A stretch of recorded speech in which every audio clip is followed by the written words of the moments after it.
Hello, everyone, and welcome to the Astro Consciousness channel. I'm Millie, and I am here to give you your forecast for the new moon in Virgo taking place on September 2nd.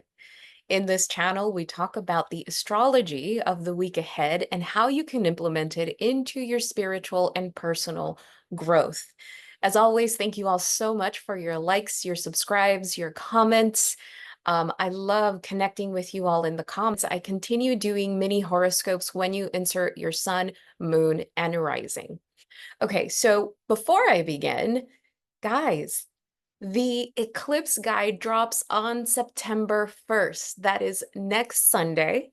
Okay, so make sure that you get on the waiting list either on this QR code here or in the link below. The eclipse guide is going to do a deep dive into all of the lunar events of that eclipse season. So I'm going to do an even deeper dive of this new moon in Virgo. Obviously, a deep dive of both the lunar eclipse in Pisces, the solar eclipse in Libra, and also of the full moon in Aries. And you're going to get a heads up on the new moon in Scorpio, which is when eclipse season technically ends.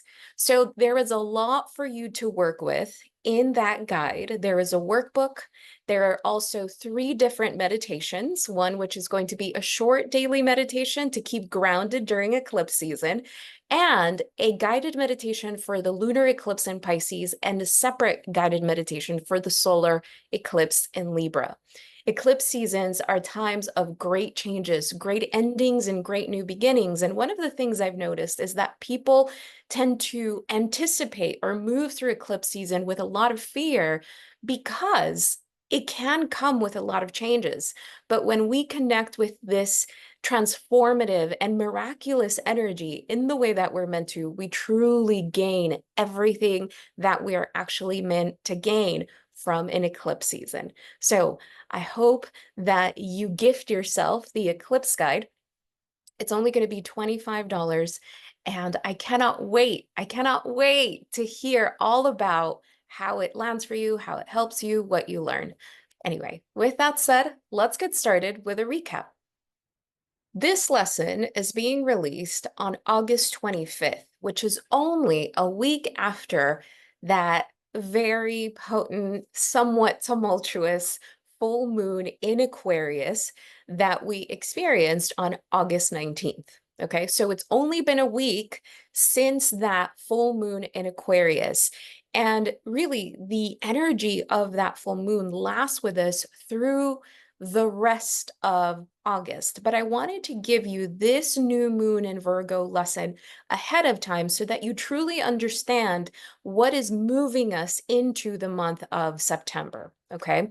So a few things happen between the week of the 26th, August 26th, and September 1st. And I'm going to go through them pretty quickly because they do make a difference when explaining the new moon in Virgo. So one of the things we have to keep in mind is that Venus is going to move into the sign of Libra from August 29th, and it's going to remain there through September 22nd. This is a big deal because Venus is going to be in its home sign, or one of its home signs, which is Libra, and it's going to highlight a lot of the relationship themes that eclipse season is going to bring. Another thing that's going to happen before this new moon in Virgo is that Mercury is finally going to come out of its retrograde on August 27th. Mercury retrograded between the signs of Leo and Virgo from August 4th to August 27th. And in between, there were a lot of things that happened. I don't know about you, but I felt that that Mercury retrograde really prolonged those 2 middle weeks of the month of August. It kind of felt like an eternity, and it kind of felt like I went from one reality of who I was and into another reality of who I am. There was something about that portal that I think a lot of it was activated with the 8-8 portal, to be quite honest with you, that we had no other choice but to look at the truth of certain things, certain situations, and move through how those truths made us feel, move through how those truths are settling in and what they mean from this point forward. So when Mercury comes out of retrograde on the 27th and then moves direct through all of eclipse season, which is pretty much September, October, and November, everything that happened in those 2 middle weeks of August is going to settle in. It's going to, perhaps for some people, it's going to prompt you to take some action. It's going to allow you to accept certain things. It's going to change the dynamics in certain relationships. And I think more than looking at changing the dynamics in relationships of good or bad, this is about our relationships being a lot more honest, a lot more genuine, a lot more filled with integrity of who we are and who the other person is.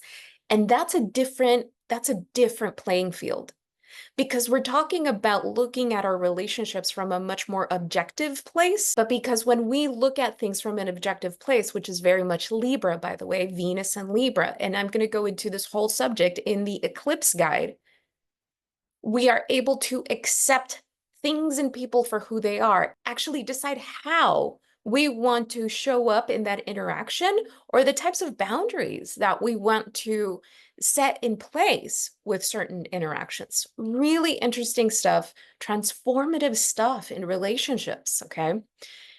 Also happening between August 26th and September 1st is going to be that Uranus is going to start its retrograde, and Uranus is going to retrograde on September 1st and remain retrograde till January 30th, 2025, okay? So in the lesson video of September 1st, I'm going to talk a little bit more about that. And of course, we have to talk about the fact that Pluto, currently retrograde in Aquarius, is actually going to move back into the 29th degree of Capricorn on September 1st and remain there till November 9th. So it's going to, you can't make this stuff up. Pluto is going to go back for its last sweep through the sign of Capricorn at an aneretic degree of 29 degrees, which is a very important degree in every sign of the zodiac. This you'll have more of a deep dive in the eclipse guide, because it plays a massive role in this eclipse season. And notice how it's coming out of Capricorn till November 9th. This is going to coincide very closely to the new moon in Scorpio in November that technically ends eclipse season. So there's something very karmic about Pluto being at the 29th degree of Capricorn that tells us the foundation from which we have built our lives and our relationships needs to change. And the fact that Pluto in the 29th degree of Capricorn is only going to amplify, is really going to show us the truth of how those ways of doing relationships no longer works within ourselves and with others. That's what eclipse season is going to be about. And so when I think about this, I can see how this can feel, you might feel tension, or there might be some concern. But really, this is the universe asking us to level up emotionally, spiritually. There is a spiritual ascension that is happening. And if we are willing to disconnect from old ways of doing things, if we are willing to disconnect from old ways of relating, remember, Pluto in Capricorn is not going to highlight just what they did, just what the ex did, just what the mom did, just what, the friend did. It's going to highlight what we may have done, right? But it's also going to highlight why we would allow those things in our lives, because we also play a role in certain connections. I say that because as we move into Virgo season, discernment becomes very important. The discernment of what's what. This is the discernment of this is who this person is, but I am able to disconnect from that. I am able to take a step back and know who I am.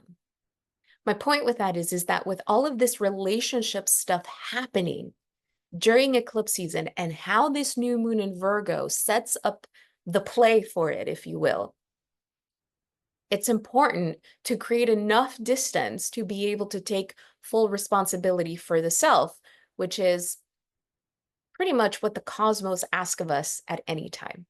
With that said, let's get started. So the new moon in Virgo takes place, as I mentioned before, on September 2nd at 11 degrees Virgo. Now, in order for us to begin to understand what this new moon in Virgo is about, we need to look at what the ruler of Virgo is doing.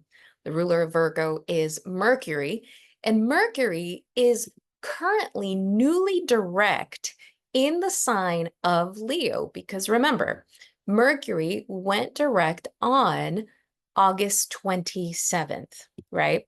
So what does this tell us? A new moon in Virgo is the invitation to set the intention to organize. In the simplest way, it is to organize. What do we organize? It can be as mundane and as simple as organizing our daily lives, organizing our desktop, our calendar, our regimens, right? Our health regimens, our diets, our routines, because those are all of the things that Virgo rules. But what does this mean for those of us who have been doing a lot of soul work, especially the second half of July and through the month of August? All right. So if the new moon in Virgo is an invitation to organization, this is an energy that is going to help us organize ourselves in making sense out of all of the things that we have been experiencing, thinking, becoming, the clarity that has come to us during that, especially that month of August, with that very important Mercury retrograde between Leo and Virgo. If you are someone, for instance, who in a relationship dynamic, you have been the fixer, you have been the helper, the mediator, the savior, right? And all of a sudden, in that August energy, you realized, I can't be that anymore for an array of reasons, whatever your reasons may be. I can't be that anymore. August was probably the month where you realized, not only can I not be that anymore, I won't be that anymore. I cannot betray myself, abandon myself, and continue playing on a role that depletes me and only makes the situation, this unhealthy situation, this unhealthy interaction keep going and going and going. There is an understanding of if we keep playing this game, if we keep playing this role, we are actually enabling this thing to go on, right? And that's just one example. And this can be with relationships, with family, with work, right? So there's all of this clarity that came, and not easily, not easily.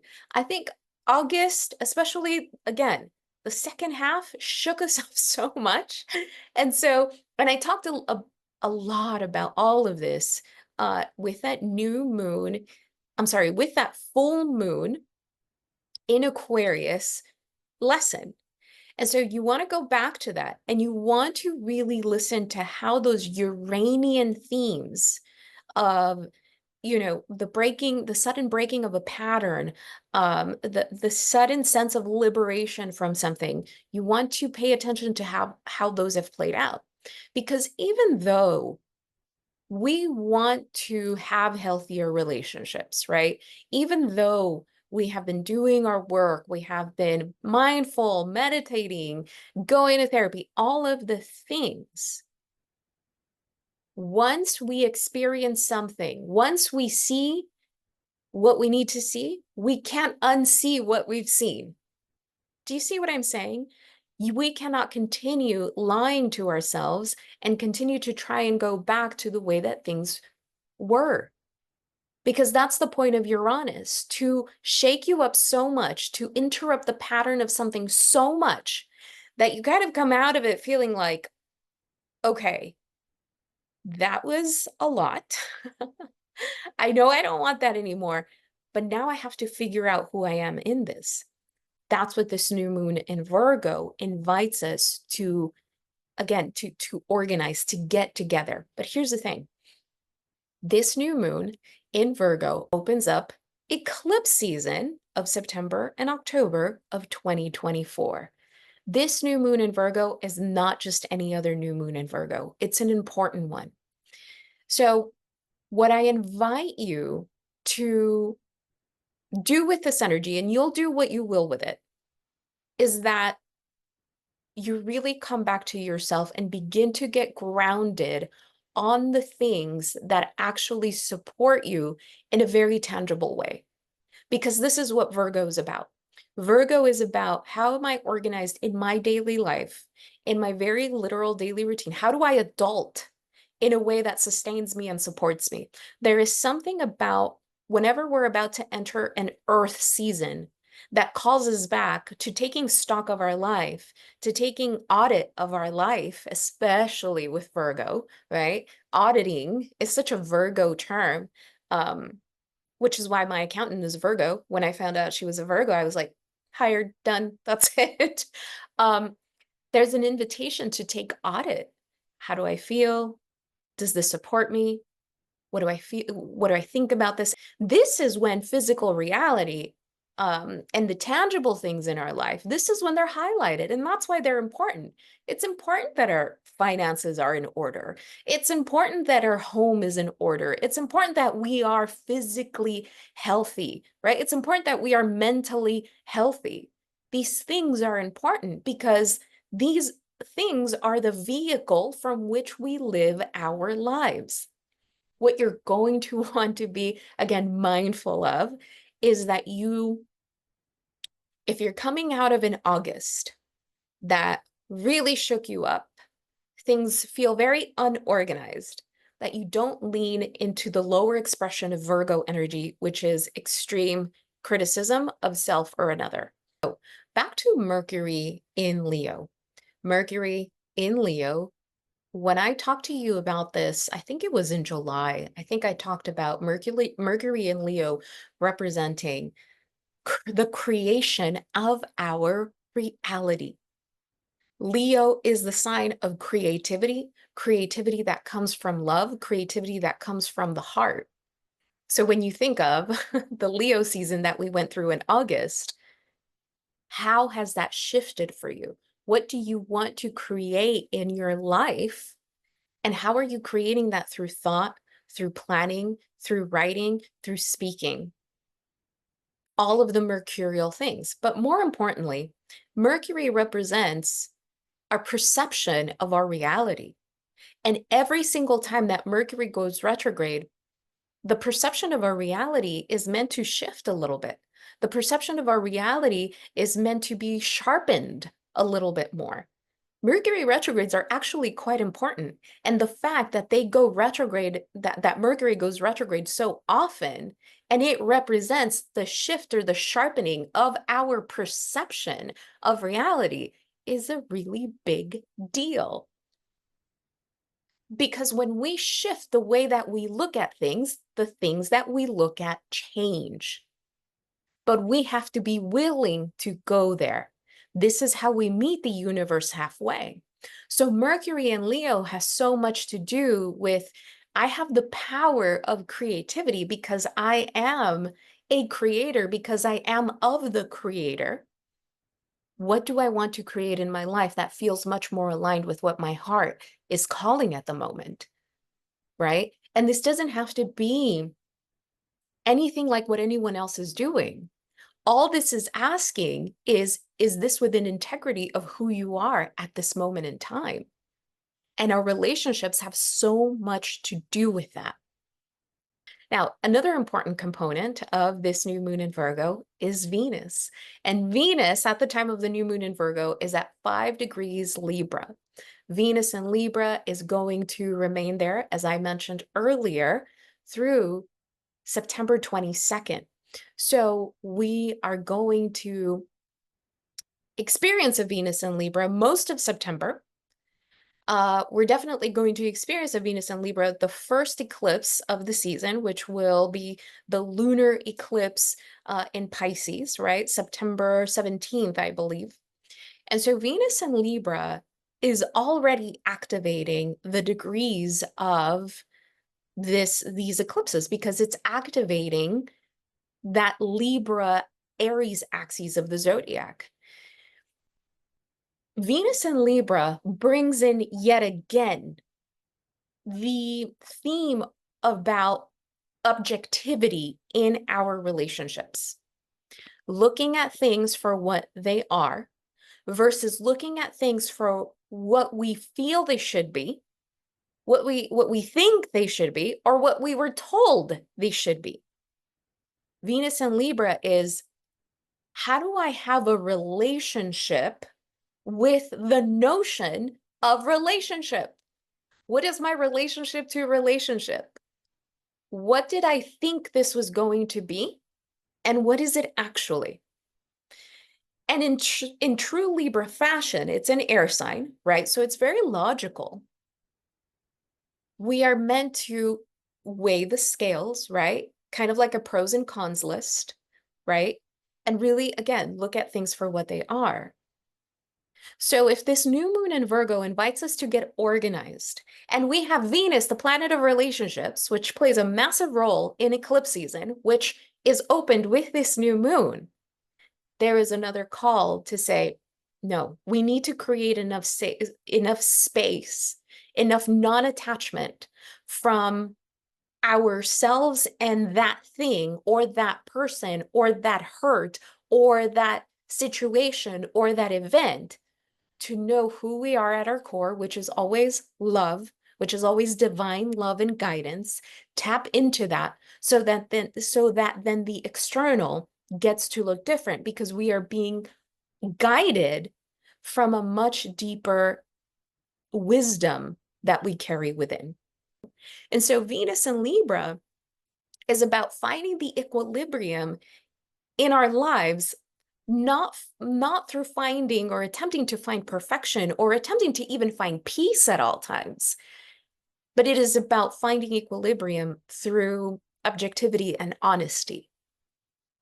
And so it'll be interesting how that continues to unfold, especially as the month of September rolls around. Another important aspect of this new moon is the fact that Saturn, retrograde in Pisces at 16 degrees Pisces, is creating an opposition, right? 180-degree angle to that new moon in Virgo. On the one hand, if we're sticking to the theme of organization, internal and external, and the understanding that the internal organization will reflect in the external organization, Saturn retrograde in Pisces, I've mentioned this before several times, and I'm going to mention it again, is about what are we devoted to? Not just what are we committed to, especially not what we feel obligated to, but what are we actually devoted to from a very Piscean place, which is the soul, which is how am I devoted to something from a divine place? And we're talking about the highest expression of Pisces here, the understanding that there is a divinity that exists within all of us that when we tap into it, does not lead to a perfect life, but it leads to a much more honest and aligned life. Now, can this bring up questions around, I feel obligated to commit to this job because I have no other choice? Probably. And I understand that people can't just quit their jobs, right?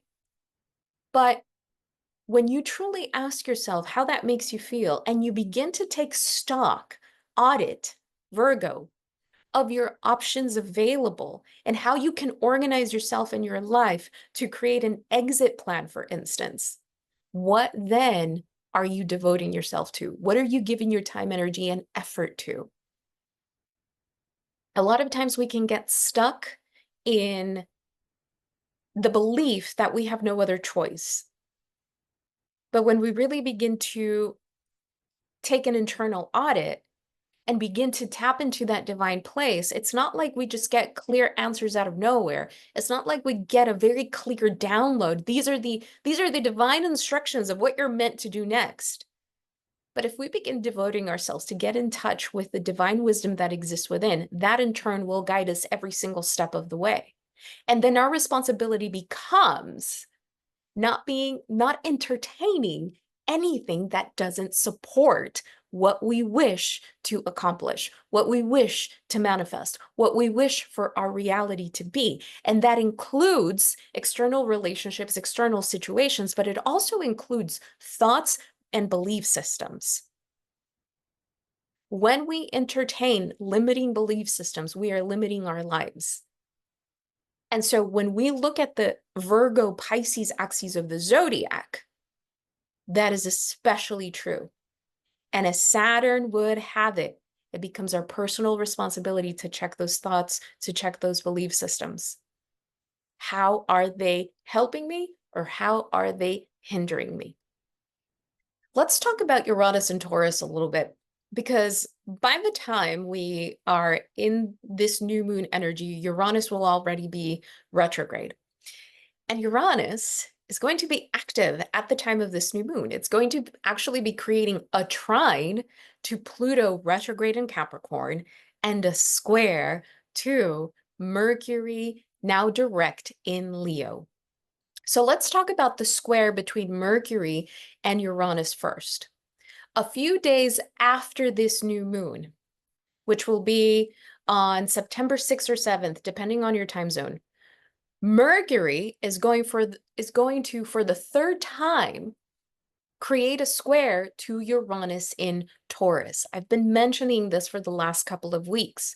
Remember, Mercury retrograde tends to have a pattern or an aspect that it repeats multiple times throughout its retrograde. And it tells us the story of the beginning, the middle, and the end, which is the point of that Mercury retrograde. Okay, so the first square between Mercury and Uranus was on July 21st.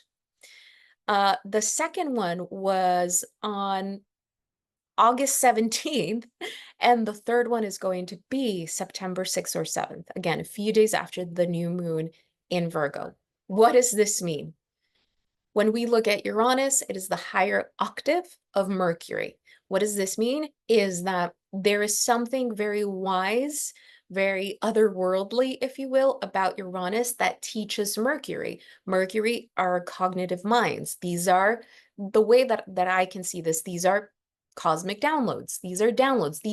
This is a greater understanding of ourselves and of our reality. But with Uranus, they can feel very forced. These understandings that we have been experiencing since July 21st, right, have shifted the way that we look at ourselves and that we look at life. They have shifted the way that we thought things would be, the way that we thought things would turn out. And so this last square may come with some news, may come with some advancement, may come with even a greater sense of liberation. I think that because this is the last square between Mercury and Uranus, I think we can actually really feel very confident about the way that we're moving forward with things. So to me, this last square, which ends the story, right? It's the ending of that story that started in July. It just feels like the understanding, I cannot unsee what I've seen. And based on how my perception has shifted about a certain situation, a relationship, a life, myself, this is how I'm going to move forward. So Uranus there simply activates even more what Mercury in Leo is meant to do, which is create your own reality. Now, Uranus trine to Pluto retrograde in Capricorn is going to be really interesting because they're going to be within a trine of one another really throughout the entire duration of Pluto retrograde in Capricorn at 29 degrees. So when Pluto and Uranus meet, those are two great forces, okay? These guys don't mess around. They're here to change things. They're here to transform things. They're going to make sure that the way things were are not the way things stay. The fact that they are both in earth signs, Uranus is in Taurus, an earth sign. Pluto is in Capricorn, an earth sign. The fact that both of these very powerful energies are connecting to each other in earth signs tells me that we are going to have the strength to move through things in the way that we're meant to. We're going to have the strength to accept things, to accept the shift in a relationship, to accept the shift in a workplace, right? To accept the shift of a particular part of our life and our reality. And it's going to be, we're going to come to the realization of just how radical this change and transformation is. And it's so radical that we have no other choice but to accept it and look at it again objectively. This is very important because we can now, we as little human beings cannot outrun and outdo and outsmart the lessons of Pluto and Uranus. They're going to do what they're going to do in our lives. But here's the thing. We have to remember, and this isn't me just being positive. This is something that I live with. This is how I live my life. I genuinely believe that everything at all times is working in my favor, is working for me. I trust the universe. I trust the cosmos every single day, no matter what my mindset, no matter what is happening. I've shared a little bit of what I've been going through over the last couple of weeks with you guys, and never did I doubt that this is for my highest good. And that is with anything in life. I'm not saying that this is how you should look at life. You need to look at life through whatever lens you need to look at. But when we understand that we are spiritual beings having a human experience, why would we not be supported? What's the alternative? Now, Jupiter in Gemini is still at a square to Saturn in Pisces.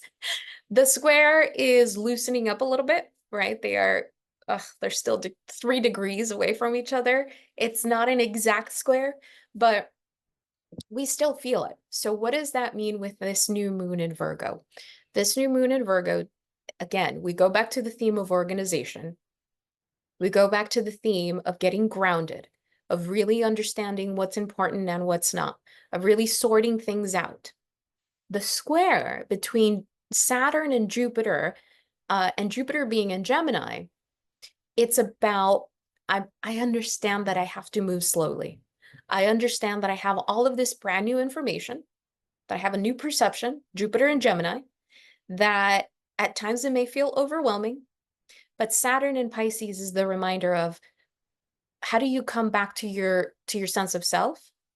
How do you come back to your why? In coaching, we call it coming back to our why. Why are we doing the thing that we're setting out to do? Why do we want the thing that we say we want? We have to figure out our why. Saturn truly represents the why in the zodiac. Saturn in Pisces, remember, is devotion. What am I actually devoted to? What do I actually want to give my time, energy, and attention to? And so if Jupiter in Gemini was not anchored right now by a square to Saturn in Pisces, I think that this energy would actually feel a lot more overwhelming than it might. Because Jupiter in Gemini is very vast and it's a lot and it's more and more and more and more and more. More thoughts, more memories, more information, more options. It's more. It can be very overwhelming. So I personally believe that the square to Saturn in Pisces, while frustrating at times, because things seem to move very slowly, we have to have a lot of patience. It's still something that's making sure that, again, that we are being discerning, Virgo, new moon in Virgo, with the foundation, with the bricks that we're layering from this point on. Mars is also in the sign of Gemini. And Mars in Gemini, I wouldn't say that it's creating a square to Saturn. I think it's out of that orb. But Mars in Gemini is wanting to move very quickly with all of the information that we now have. Remember, Mars in Gemini, Gemini is ruled by Mercury. Mercury is being activated by that square to Uranus. I talked all about that a few moments ago. So Mars in Gemini is corresponding to a newly direct Mercury that has been retrograde for several weeks, reconsidering things, figuring things out, trying to get the mind right, learning new truths. So that Mars in Gemini wants to move in a lot of different directions right now, but it doesn't really know what to do. Okay, Mars is going to move into the sign of Cancer. That's going to be a whole nother thing, which I will talk about later on, because Mars is going to remain in the sign of Cancer. It's going to do a little bit of a back and forth between Cancer and Leo between September and February of 2025, because we're going to experience a Mars retrograde. So, what am I saying with all of this? As much as this new moon in Virgo is really great to get back again to our work, to our regimen, to our routines. If you are someone who is trying to launch something, start something, take advantage of September, because even though the outer planets, Pluto is retrograde, Neptune is retrograde, Uranus is retrograde, that's okay. Those planets represent things that are out of our control. The personal planets, Mercury, Venus, Mars, are all direct, which represents, they're called personal planets because they represent our personal energy, our personal output on the day-to-day. September is actually a great month to take advantage of this new moon in Virgo energy. If you want to launch something, start something, move, great energy for that. Because remember, it is about organization. I just happen to talk to you about our spiritual organization, right? But in the mundane world, in our daily adulting lives, it's beautiful energy. So I hope that was helpful. This was a slightly longer video than I had anticipated, but it's okay. I think you need to understand the breadth of this to truly understand that this isn't just something of a month. This is something for the next 2 to 3 months. Here, as I mentioned, I'm going to do an even deeper dive of this Virgo energy and the eclipse guide. So make sure you get on that. As always, much love to you. May this be of service, and I will talk to you next week.